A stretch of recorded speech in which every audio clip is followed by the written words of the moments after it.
Hello students, कैसे हैं आप सब। A very good evening to all of you.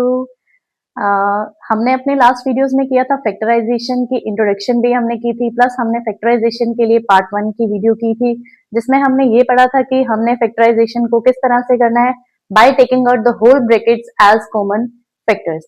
ठीक है, तो आज हमारी जो वीडियो है वो नेक्स्ट पार्ट रहने जा रहा है, पार्ट 2, जिसमें हम करेंगे factorization by splitting middle term.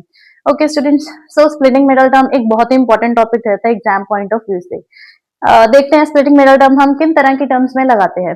तो सबसे पहले बोर्ड पे आपको एक एक्सप्रेशन दिख रहा होगा। ठीक है, ये एक अलजेब्रिक एक्सप्रेशन ऐसा है जिसको हम एक क्वाड्रेटिक इक्वेशन भी कहते हैं।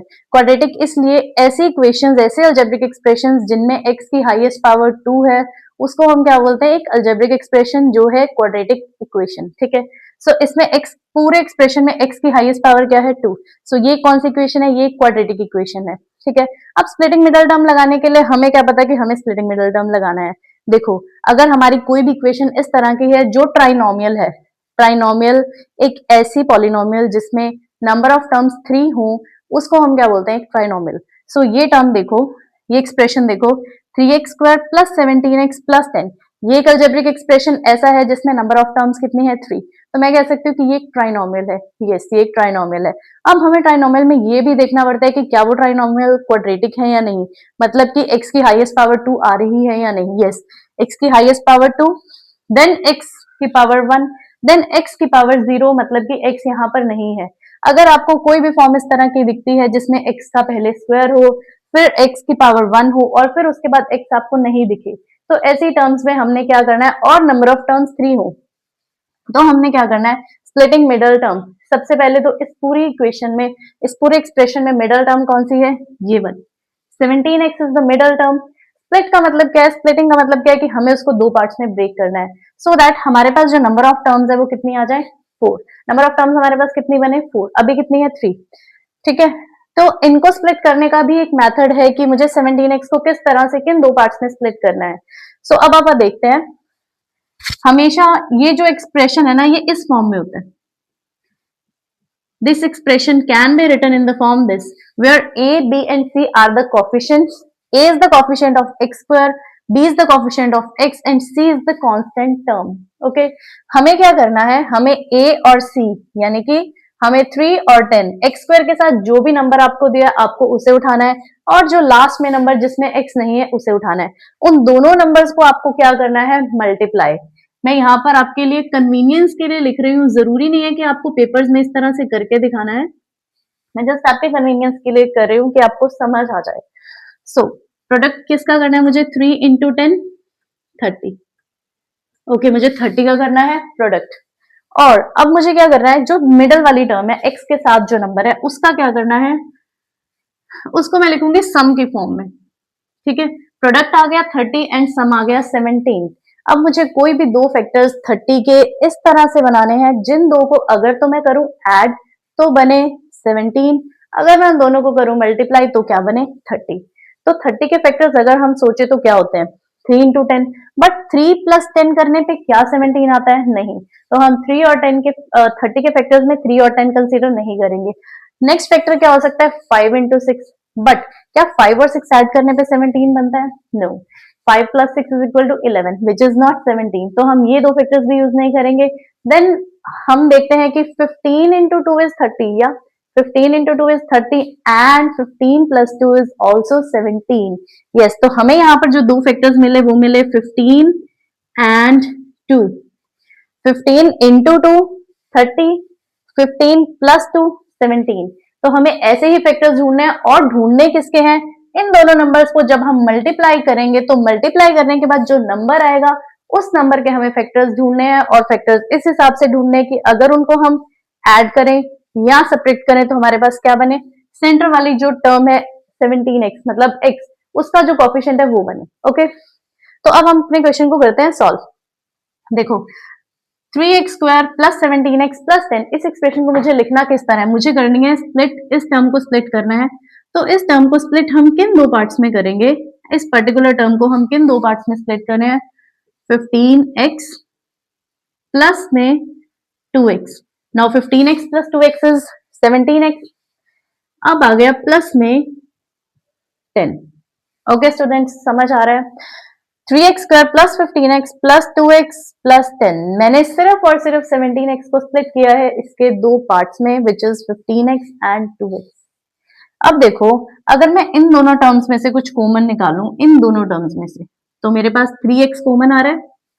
3x² प्लस 15x में से अगर मैं कुछ कॉमन निकालूं तो 3x कॉमन आ रहा है। 3x कॉमन निकालेंगे। 3x कॉमन निकालने के बाद यहाँ क्या बचा? सिर्फ एक x। ओके, प्लस अब 15x में से x तो मैंने निकाल लिया, मैंने 3 भी निकाल लिया, तो क्या बचा? 5। राइट। अब आ जाते हैं हम इन दो टर्म्स पे। अब इन दोनों टर्म्स में कॉमन हम कैसे निकालेंगे? 2x प्लस 10 में से क्या कॉमन आ रहा है? 2। अब आपको स्टूडेंट्स यहाँ पर एक ध्यान रखना है कि आपको साइन के साथ कॉमन निकालना है। बहुत बच्चे क्या करते हैं, यहाँ पर कोई साइन नहीं लगाते, सीधा 2 को कॉमन निकाल लेते हैं और फिर अपना क्वेश्चन आगे शुरू कर देते हैं। हमें ऐसा नहीं करना, हमें क्या करना है, हमें ये भी देखना है कि कौन सा साइन कॉमन निकाले। हालांकि ये एक सिंपल सी इक्वेशन है, इसमें प्लस ही है, तो आप प्लस ही कॉमन निकालो। मैं आपको आने वाले क्वेश्चंस में बताऊंगी कि माइनस का भी ध्यान किस तरह से रखना है। तो 2 कॉमन निकालने के बाद यहाँ बचा x और यहाँ क्या बचा? 5। अब देखो, अब ये दो टर्म्स बन गई, ये एक टर्म है और ये एक टर्म है, ये एक सिंगल टर्म है, ये एक सिंगल टर्म है। इन दोनों टर्म्स में से हमने अभी अपनी लास्ट वीडियो में एक टॉपिक किया था, taking out common brackets as complete factors. तो अब ये जो कॉमन ब्रैकेट्स हैं x प्लस 5, ये एज इट इज पूरी ब्रैकेट कॉमन आ रही है। यस। अब यहां से जब x प्लस 5 निकाला तो यहाँ क्या बचा? 3x। और यहां से जब हमने x प्लस 5 कॉमन निकाला तो हमारे पास यहाँ क्या बचा? 2 प्लस में 2। यस। अब हमने इस क्वेश्चन को फैक्टराइज करके किस फॉर्म में लिख दिया? इस फॉर्म में। स्टूडेंट समझ आ गया? देखो, अगर आपको ये समझ नहीं आता तो वीडियो को रिपीट करके देखो, स्पीड को स्लो करके देखो, क्योंकि ये पार्ट जो है ना, ये वाला जो टॉपिक है, ये एग्जाम पॉइंट ऑफ व्यू से बहुत इंपॉर्टेंट है।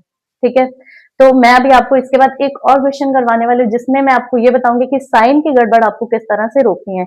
ये बहुत बेसिक क्वेश्चन मैंने इसलिए लिया ताकि आपको एक बार सम और प्रोडक्ट और फैक्टर्स के बारे में थोड़ा सा आइडिया हो जाए। ठीक है, सो मूव करते हैं अपने नेक्स्ट क्वेश्चन पे। अगर आपको समझना है, इसको स्क्रीनशॉट लो या वीडियो को पॉज करके क्वेश्चंस को फिर से समझने की कोशिश करो। सो अब मूव करते हैं हम अपने नेक्स्ट क्वेश्चन पे। तो ये हमारा नेक्स्ट क्वेश्चन है, a² माइनस 3a माइनस में 40। हमने जो पिछला क्वेश्चन किया था उसमें सारे साइन प्लस के थे, इसमें क्या है? माइनस के साइन है। अगेन हमारा कॉन्सेप्ट क्या होने वाला है कि पहले सबसे पहले हमें क्या चेक करना है कि क्या ये हमारी क्वाड्रेटिक इक्वेशन है? यस। a की हाईएस्ट पावर 2 है। यस। उसके बाद एक सिंगल टाइम है। यस। उसके बाद एक खत्म हो गया, जस्ट वैनिश्ड। ओके, तो ये हमारी कौन सी इक्वेशन है? क्वाड्रेटिक है। अब आपको ये चेक करना है कि क्या ये ट्राइनोमियल है? यस। इसमें नंबर ऑफ टर्म्स कितनी है? 3, तो ये ट्राइनोमियल है। यस, ये ट्राइनोमियल है। तो अब हम बढ़ते हैं अपने क्वेश्चन की तरफ। हमें कौन सी टर्म को स्प्लिट करना है? मिडल टर्म को। दैट मीन्स हमें 3a को स्प्लिट नहीं करना, हमें करना है माइनस 3a को स्प्लिट। माइनस 3a को स्प्लिट करना है। एंड जब हम फैक्टर्स बनाएंगे, मैंने आपको क्या बोला था कि लास्ट टर्म और a² के साथ जो भी नंबर है यहाँ पर, उसके साथ उसको पहले हम मल्टीप्लाई करेंगे, प्रोडक्ट देखेंगे। तो पहले हम लिखते हैं प्रोडक्ट। ये सिर्फ आपकी ईज के लिए प्रोडक्ट, आप लिखना चाहो तो इसको रफ वर्क में लिख सकते हो। सो हमने प्रोडक्ट किसका करना था? इस कांस्टेंट टर्म का प्लस इसके साथ जो भी नंबर है। यहाँ आपको क्लियरली इसके साथ कोई नंबर नहीं दिख रहा, बट अगर कोई नंबर नहीं है तो मैं 1 लिख सकती हूँ ना। 1a² and a² same are the same. So 1a² मैंने वैसे ही लिखा है ताकि आपको प्रोडक्ट में समझा सकूं। हमने इस नंबर को लिया इनटू, अब जब आप प्रोडक्ट में इस नंबर को लिखते हो ना, तो आपको लिखना है इसके साइन के साथ। दैट मीन्स हमें 40 को मल्टीप्लाई नहीं करना, हमें किसको करना है मल्टीप्लाई? माइनस के 40 को। स्टूडेंट्स, तो अब हमने जो प्रोडक्ट करना है वो -40 का करना है। अब हम देखते हैं कि सम हमें क्या बनाना है। हमें एट द एंड सम क्या बनाना है? सम बनाना है हमें माइनस का 3 नहीं, माइनस का 3। ओके, अब हम दो फैक्टर्स ढूंढते हैं। एक बार साइन को इग्नोर कर सकते हैं, हम फैक्टर्स बनाते हैं 40 के। 40 के कुछ ऐसे फैक्टर्स बनाने हैं हमें, कोई दो ऐसे फैक्टर्स चाहिए जिनको प्लस माइनस करें तो क्या है? 3 आए। ओके, सो आप मुझे बताओ 40 के ऐसे कौन से फैक्टर्स हो सकते हैं? मेरे दिमाग में सबसे इजी फैक्टर तो यही है कि 8 5 जा 40। 8 और 5 के बीच का डिफरेंस 3 आता है। यस, आता है। अब हमें फैक्टर्स को इस हिसाब से चूज करना है कि 8 और 5 को हम कैसे रीअरेंज करें कि सम करें तो -3 आए, प्रोडक्ट करें तो -40 आए। देखो, अगर मैं 8 के आगे माइनस का साइन लगाती हूँ और 5 के आगे प्लस का साइन लगाती हूँ, तो ये सम बना के मुझे क्या दे रहा है, प्लस माइनस माइनस, 8 और 5 का डिफरेंस होगा 3, बड़ी वैल्यू क्या कि जो साइन हो वो ही हमारे आंसर में आता है, तो ये -3 दे रहा है। ये कंडीशन मेरी फुलफिल है। मेरे दो फैक्टर्स कौन से हैं, -8 एंड प्लस का 5। अब इन फैक्टर्स को हम प्रोडक्ट के लिए भी देखते हैं।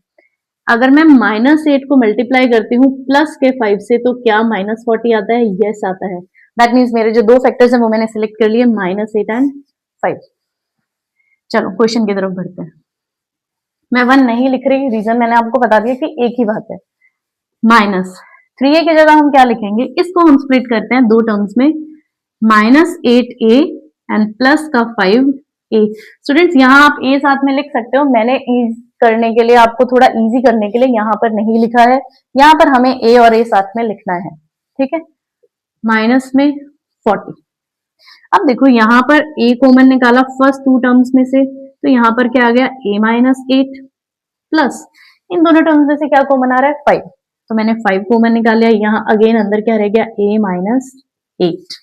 ओके, अब देखो कॉमन ब्रैकेट्स कंप्लीटली बाहर आ रही हैं, a-8 को हम बाहर निकालेंगे, यहाँ बच क्या जाएगा, a प्लस में 5। इजी स्टूडेंट, समझ आ रहा है? अगर आपको इस लेवल के क्वेश्चन समझ आ रहे हैं तो मैं आपको एडवांस वर्जन जरूर दूंगी, पक्का से दूंगी। आप बस वेट कीजिए नेक्स्ट वीडियो का। तब तक यहाँ तक अच्छे से रिवीजन कीजिए, मैं आपको होमवर्क फिर से दूंगी। अभी मैं आपको इस वीडियो के लिंक में कल के लिए होमवर्क दूंगी, जिसमें बेसिक बेसिक क्वेश्चंस होंगे, जिसमें आपके ये डाउट्स क्लियर होंगे। ओके, और उसके बाद जब हम नेक्स्ट वीडियो में करेंगे तो उसमें थोड़ा सा एडवांस पार्ट करेंगे, और उस एडवांस पार्ट के साथ मैं आपको उसी वीडियो के साथ लिंक भेजूंगी जिसमें आपको एडवांस क्वेश्चंस भी होंगे। अगर आप इस तरह से स्टडी करते हैं तो यकीन मानिए आप किसी भी बुक को फॉलो कर सकते हैं, आपके सारे के सारे क्वेश्चंस बराबर से बनेंगे। ओके, सो मिलते हैं नेक्स्ट वीडियो में, तब तक के लिए बाय बाय।